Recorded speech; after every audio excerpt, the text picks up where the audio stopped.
엔드쌤입니다.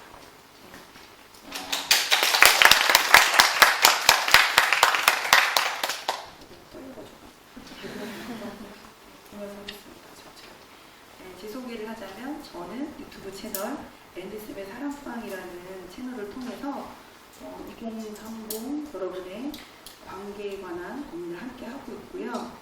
그리고 세바시나 그런 넷플릭스 이런 다양한 곳에서 관계와 고민에 대해서 이야기하기도 했고 또 사랑에 관한 안내서를 지금 출간하려고 준비 중에 있기도 합니다. 제가 이제 엔드쌤이라고 그 닉네임을 쓰고 있는데요. 저희 로고를 보시면은 제가 이제 굉장히 고심해서 만든 단어인데 저 A가 어태치먼트 그 애착에서 온 말인데 이렇게 사람과 사람이 연결되어 있는 모습을 제가 표현했고 그리고 저 N을 보면은 한 사람이 독립적으로 잘 서 있는 모습을 제가 표현했거든요. 또 이제 D는 뭐냐고 또 누가 댓글을 달까봐 친절히 말씀드리면 그냥 적어도 마음, 하트를 저희가 표현한 건데 오늘 말씀드릴 이야기가 관계와 연결에 관한 이야기이고 그리고 그 방법으로서 자기가 어떻게 잘 서서 살아가는가 그것에 관해서 말씀드리려고 합니다. 청년기가 일단 외롭다. 다 외롭죠. 애도 어렵고 다 노인도 외롭고 다 외로운데 왜 하필 청년기가 더 외롭다라고 말할 수 있냐면 사실 청년이 되기 전에는 여러분 별로 할 수 있는 게 없었어요. 뭐 하지 마라라는 말을 되게 많이 듣고 살다가 갑자기 네 인생은 네 거다. 네가 책임져라. 주도권은 너에게 있다. 막 이런 말을 막 듣기 시작하거든요. 막 압도감이 느껴지고 막 세상에 그냥 던져진 거예요. 어떻게 살라고는 한 번도 알려주지 않아놓고 왜 이러지? 막 이런 생각이 들잖아요. 그리고 무엇보다 그 전까지는 내 부모가 나에게 뭐 든든한 지지자였든 또는 뭐 짐이 되는 장애물이었든 간에 어쨌든 나는 누구누구의 자녀라는 어떤 타이틀로 인생을 살아왔단 말이죠. 그것이 나의 정체성이었는데 이제는 내가 내 인생의 발자취를 만들어가는 그 역사에 서 있다고나 할까? 이제 내 인생을 내가 만들어 가야 되는 거죠. 그러다 보니 굉장히 좀 두렵기도 하고 굉장히 좀 외롭기도 한 것 같습니다. 근데 청년기 그 이후의 삶도 그렇지만 우리가 어른이 될 때까지 뭐 하지 마라, 뭐 하면 안 된다 이런 말을 되게 많이 듣고 살긴 했지만 우리 매일 겪고 있는 어려움이 사람과 사람의 만남이나 관계의 갈등이나 친밀함을 쌓는 것 그리고 이별할 사람 이별하는 것 이런 것에 관해서는 사실 배워보지 못했습니다. 그래서 관계가 어려운 게 어쩌면 당연한 것 같습니다. 인생의 대부분의 어려움은 사실 관계잖아요. 그리고 특히 지금 코비드19 시기에 성장하신 분들은 특히나 더 관계가 어렵고 소통이 어려운 게 당연할 것도 같습니다. 이제 청년기가 이제 관계의 시작의 연속, 되게 부담스러울 수 있을 것 같은데, 여러분, 항상 그런 생각 하지 않으세요? 오늘은 뭐 할까? 이런 일을 좀 해볼까? 이런 걸 배워볼까? 이제 그런 게 청년들만의 고민인 것 같아요. 이제 선택지가 굉장히 많으니까 고민이 많이 되시겠지만, 곧 나이 들면 그런 고민을 안 해요. 왜냐면은, 새로운 게 없거든요. 어디를 간들, 뭘 배운들, 내 인생이 크게 바뀌지 않아요. 그래서 그런 선택지가 별로 없는데 청년기는 선택지가 많다 보니 늘 가는 곳곳마다 새로운 사람과의 만남이 있는 것 같습니다. 그래서 더 어렵고요. 그래서 되게 부담도 큰 것 같아요. 그래서 시작이다 보니 잠깐만요. 기억이 안 나서.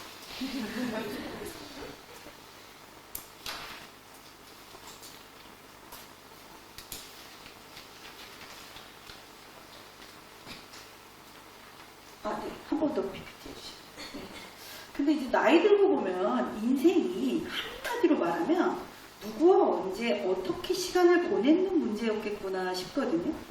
내가 그때 그 친구 따라서 그걸 했었어야 돼. 그때 걔랑 거기 안 갔어야 돼.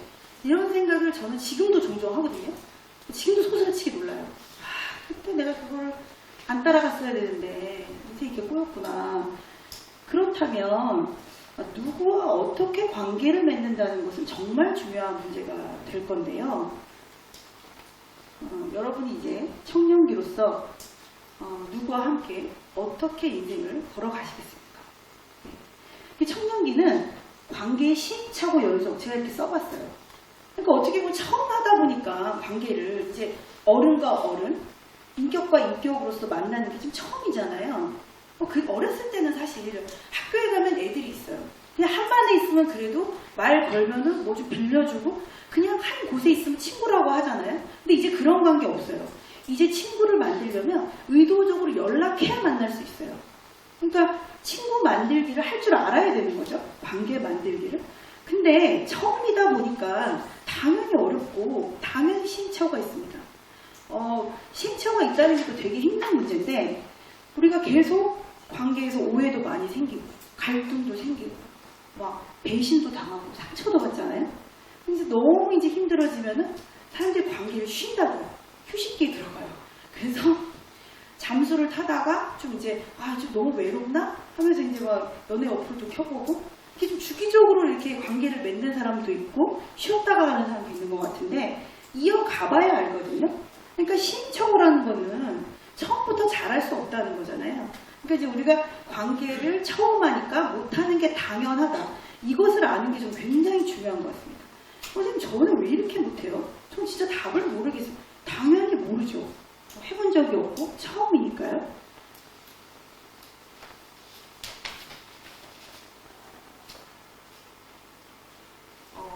당연히 잘할 수가 없는데 그 발달 심리학에 이런 말이 있습니다. 발달은 어떤 단계를 뛰어넘을 수 없다. 이런 말이 있습니다. 무슨 말이냐면 힘들지만 겪을 것을 겪어야 그 다음에 성장 단계로 갈 수 있다는 것입니다. 이런 걸 제가 넣어봤는데 사람들이 정말 관계를 고민하고 있구나. 정말 많은 사람들이 답이 있다면 알고 싶어하구나 알 수 있었습니다. 저는 물론 당연히 저도 한 사람으로서 개인적인 관계 고민의 시간이 많고 또 상담자로서 정말 많은 사람의 관계 고민을 듣고 살잖아요. 또 종종 정말 관계를 잘하는 유연한 수준이 되는 성숙해지는 모습을 보기도 합니다. 그러면서 제가 관계의 비법은 정말 뭘까 늘 매일매일 고민하고 살거든요. 여러분에게 진짜 약간 약장사처럼 요것만 하면 됩니다 라고 말할 수 있는 게 뭘까? 태교인데 이게 여기서 잘 모르지만 그래도 뭐 혼나는 건데 내가 여기서 좀 말해줘야겠지? 막 이런 고민을 했거든요. 제가 한번 적어봤어요. 이제 이게 뭐냐면 여러분이 제가 적은 요런 단어들에 대해서 잘 이해하시고 이것을 잘 감당할 수 있는 사람이 되면 여러분 좀 관계를 잘하는 사람이 될 것 같습니다. 제가 하나씩 한번 설명드려 볼게요. 시기와 질투인데요. 저 그냥 본능입니다. 우리가 누구한테 끌려서 가까이 이렇게 좀 다가가고 친해지잖아요. 처음에는 쟤랑 나랑 좀 많이 비슷해서 사귀었거든요. 친구가 됐거든요. 근데 가까이 가면 갈수록 얘가 대단한 게 있어. 와 얘는 왜 이렇게 애인이 잘해줘. 와 애인이 잘생겼어. 왜 이렇게 예뻐. 쟤는 왜 쓱 하는데 이렇게 결과가 좋아? 점점점 부러운 것들이 보입니다. 그때 진짜 시기 질투가 올라오거든요. 이게 본능이에요. 근데 그때 내 시기 질투를 알아차리고 조절하지 않으면 질투를 넘어서서요 공격적인 모습이 나올 수도 있고요. 나도 모르게 그 사람을 평가절하하고 비아냥거리게 되기도 쉽습니다. 그리고 두 번째는요. 인내를 여러분 잘 기억하셔야 되는데요. 인내한다는 건 뭘 인내하냐면 애매함을 견디는 겁니다. 인생의 대부분은 애매하고 명확하지 않거든요. 그것을 견디는 능력이 없으면요. 자꾸 내가 뭔가 상황을 통제하려고 하거나 아니면 내가 그냥 앞장서서 희생의 아이콘이 돼가지고 자꾸 독박을 써요. 그게 무슨 말이냐면은 관계가 유연하게 흘러가고 어떤 일들이 자연스럽게 일어나는 것이 아니라 내가 자꾸 통제하려고 하는 거예요. 그러면 어느 순간 나도 소진되고 이 관계에서 나만 지친 것 같은 또 그런 힘듦이 오거든요. 그래서 여러분이 애매함을 견디는 인내가 필요합니다. 이제 애증이 굉장히 중요한데 선생님 저 그 사람 되게 사랑하는 줄 알았는데 아니에요. 이제 다 꼴배기 싫어요. 저 권태기인가 봐요. 이런 고백을 저 되게 많이 듣는데 사랑의 본질이 애증입니다. 여러분 애증이 느껴질 때 두려워하지 마시고 내가 그 사람 굉장히 좋아하는구나 라고 알아차리면 좋겠습니다. 자신이 어렸을 때 받았던 사랑의 모습에 따라서 애증의 스타일이나 정도는 다르겠지만요. 애증이 왜 일어나냐면 내가 저 사람을 좋아하기 때문에 기대가 커지고 좀 나한테 잘해주기를 이런 마음이 점점 커진다고요. 근데 그 과정에서 분명히 좌절이 일어날 수밖에 없어요. 그러니까 좌절이 일어나니까 또 꼴보기 싫은 거예요. 왜 넌 이거밖에 못해줘? 왜 이렇게 못났어? 그러니까 애증은 사랑의 다른 말이고요. 사랑의 본질이 양가적이라는 것을 기억하시면 좋겠습니다. 그래서 애증이 일어날 때 잘 버티세요. 다 버티라고만 하는데 잘 버티셔야 됩니다. 그리고 자기중심성이 뭐냐면 우리가 유아기 때 나를 중심으로 세상을 보고 늘 엄마한테 애기들이 제일 많이 하는 말이 엄마 나 어때? 이거 봐봐. 나 어때? 이런 말 되게 많이 하거든요. 그러니까 유아기 때의 자기중심성이 서서히 잘 성장하면서 좀 타인의 입장도 고려하는 그렇게 자연스러운 변화가 일어나게 되는데 만약에 어린 시절에 너무나 풀 충전돼서 커가지고 한 번도 좌절을 경험하지 않은 것처럼 컸다면 또는 너무나 결핍과 좌절이 많아서 너무나 허기지게 컸다면요. 타인을 공감하는 것이 굉장히 힘듭니다. 근데 타인을 공감하고 그러니까 뭐 공감도 되게 높은 수준 같네요. 저 사람 입장은 어떨까를 한번 생각해보고 무엇을 말하고 행동하는 것. 그것이 전해지지 않으면 관계는 깊어질 수가 없습니다. 그래서 여러분이 계속 노력하셔야 될 건 내 입장은 이런데 근데 저 사람 입장은 뭘까? 이 생각을 자꾸 동시에 해본 노력 그런 훈련을 해보시면 좋겠습니다. 수동성이라는 것도 되게 중요한데요. 우리가 누구한테 막 아쉬울 때 뭐 해달라고 말 못하고 알아서 해주겠지. 이거 알아서 안 해주네. 자존심 상하는데 해달라고 하기? 나 좀 사랑해 주지. 나 생일인데 제가 챙겨줄까? 알아서 하겠지? 왜 못해주지? 왜 데이트를 이렇게밖에 못하지? 이런 수동성에 갇혀 있으면요. 혼자 기다리다가 참다가 짜증내고 폭발하기 쉽습니다. 수동성이 강하신 분들은 관계를 이어가는 게 또 어려워요. 그러니까 여러분이 혹시 내가 이렇게 표현하지 못하고 수동적이라면 이 부분도 많이 노력해 보셨으면 좋겠습니다. 감정 조절에서요. 자기 조절 부분인데요. 그러니까 감정 조절에서 자기 조절과 조율이 있는데 제가 이제 자기 조절을 먼저 말씀드릴게요. 그러니까 이제 스트레스 상황이 있어도 내가 크게 업다운되지 않고 내가 평화를 유지하고 내면의 안정을 유지하는 능력 같은 겁니다. 우리가 심리학에서 성숙한 사람이 된다는 최고의 수준은 자기 감정을 잘 조절하는 사람이 되는 것입니다. 이것을 잘 알지 못하면 내가 기분이 나쁘다는데 그게 당연한 거 아니야? 라는 말을 할 수도 있습니다. 그러니까 내 기분이 답이 될 수는 없습니다. 각자에게 다 기분이 있는 거고 화가 난다고 화를 다 내지는 않거든요. 화가 나도 화를 참는 사람도 있는 것입니다. 그래서 여러분이 내 기분의 조절이 좀 어렵다. 그러면 내 기분을 어떻게 업다운을 좀 덜 되게 노력할까? 이 부분도 많이 고민해 보시면 좋겠습니다. 조율은 제가 뒤에서 다시 한번 말씀드릴게요. 이제 분노 폭발의 포인트가 있어요. 그러니까 친하게 지내다가 한번 욱하고 지랄하는 모습을 보면은 진짜 다가가기 싫어지거든요. 그러니까 100번 잘해도 한 번 욱하는 모습을 보면요. 그 사람 상대하기가 싫어져요. 질려버려요. 그러니까 여러분들이 모두 다 욱하는 포인트가 있을 텐데요. 욱하지 마시고 그 순간을 잘 견뎌내시고 좀 편안한 시간에 나는 뭐가 분노의 그 트리거가 되는 사람인지 나의 취약점이 무엇이어서 나는 분노하는지 잘 좀 알아보시고 사시면 좋겠습니다. 부담감도 굉장히 전 중요한 단어 같은데요. 청년기에 저 단어가 전 되게 중요한 것 같습니다. 관계든 일이든요. 노력하다 보면 어느 순간 진짜 더는 못 해먹겠다. 다 놔버리고 싶다. 이 지점이 오거든요. 여러분 이 지점을 잘 버티셔야 됩니다. 친한 친구를 찾아가든 존경하는 선생님을 찾아가든 절에 가든 성당에 가든 교회를 가든 이 지점에서 누구에게든 매달려서 쉬시고 지지받고 넘어가셔야 됩니다. 그래야 그 다음에 길이 열립니다. 근데 제가 이제 많은 관계, 삶의 힘듦을 듣잖아요. 근데 이제 많은 어려움은 어떤 순간 부담이 너무 극대화돼서 놓아버렸던 그 순간 때문에 꼬이는 경우가 굉장히 많은 것 같습니다. 그리고 방어를 제가 써봤는데 우리가 자기가 숨겨야 될 게 있고 내가 좀 이렇게 다 드러나면 안 될 것 같은 마음이 있으면요. 그것을 숨기는데 굉장히 에너지를 쓰거든요. 아닌 척하는데 에너지를 씁니다. 그렇게 아닌 척하는 좋아 보이는 척, 행복한 척, 뭐 잘하는 척하는 그런 척하는 방어 에너지를 쓰면요. 내가 상대방과 이야기하고 있지만 이 사람 말 알아듣고 반응해 주는데 집중할 수가 없어요. 오로지 내 내면과의 싸움만 하고 있는 거예요. 그래서 관계를 이어가기가 어렵습니다. 뭐 내가 잘 못한다. 나 이런 사람이다. 이런 것을 깐다는 거, 드러낸다는 거 사실 굉장히 창피한 일 맞습니다. 그러나 여러분이 솔직해지는 용기를 내셨으면 좋겠어요. 우리는 이렇게 방어하는 사람을 보면요. 그 사람의 개성이 하나도 안 느껴져요. 무색무취고요. 재미가 없어요. 그러니까 여러분이 좀 실수하는 그런 사람이 되느냐, 좀 실수하더라도 좀 재밌는 사람이 되느냐, 아니면 실수하지 않고 좀 이렇게 무색무취의 사람이 되느냐, 뭐 이런 걸 좀 고민해 보시면 좋겠는데요. 여러분 재밌는 사람이 돼서 남들에게 좀 다가가고 싶은 사람이 되면 좀 좋을 것 같습니다. 이런 것들을 열심히 노력하시면 여러분이 얻게 되는 게 뭐냐면요. 신뢰에 도달할 수 있는데요. 신뢰가 뭐냐면은 관계에서는 신뢰가 있어야만 유지가 되거든요.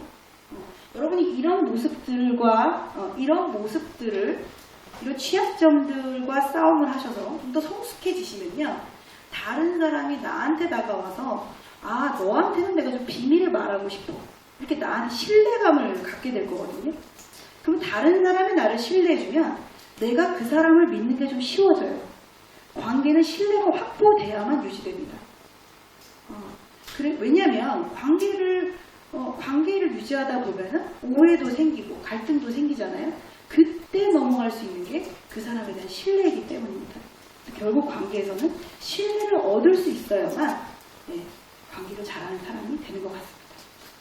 네, 그다음 올려주시면 제가 이제 마지막으로 이거를 좀 강조하고 싶어가지고 특히나 감정 조절을 한 번 더 말씀드리고 싶은데요. 감정 조절이 중요한 게 타인과의 조율하는 부분입니다. 내 생각은 이런데 너의 생각은 어때? 이런 게 조율입니다. 이렇게 조율을 잘해야 우리가 누군가와 연결이 됩니다.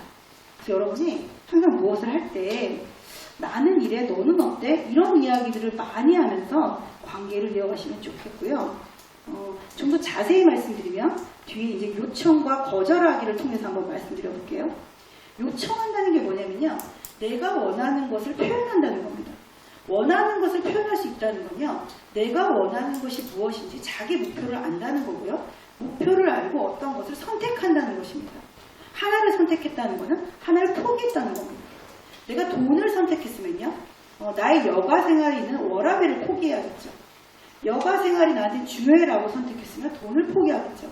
이렇게 하나를 선택하고 가지 못한 하나를 포기하는 것을 굉장히 여러분이 연습하시다 보면 나의 호불호가 명확해지고 나의 정체성이 명확해집니다.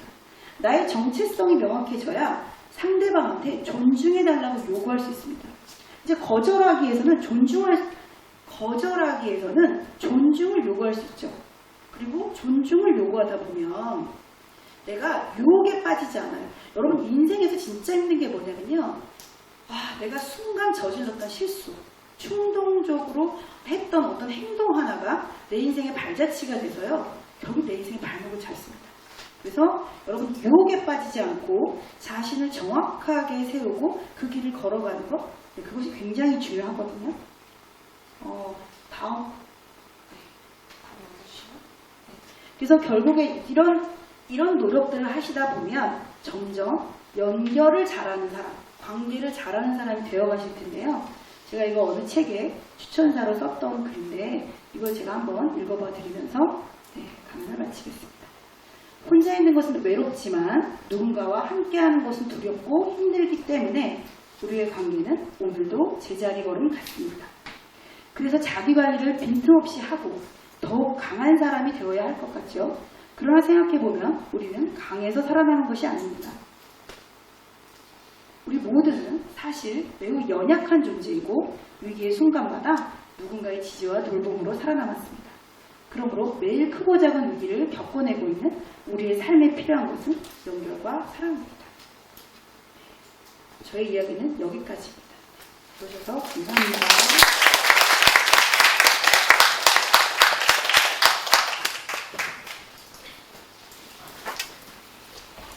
네, 청취자분들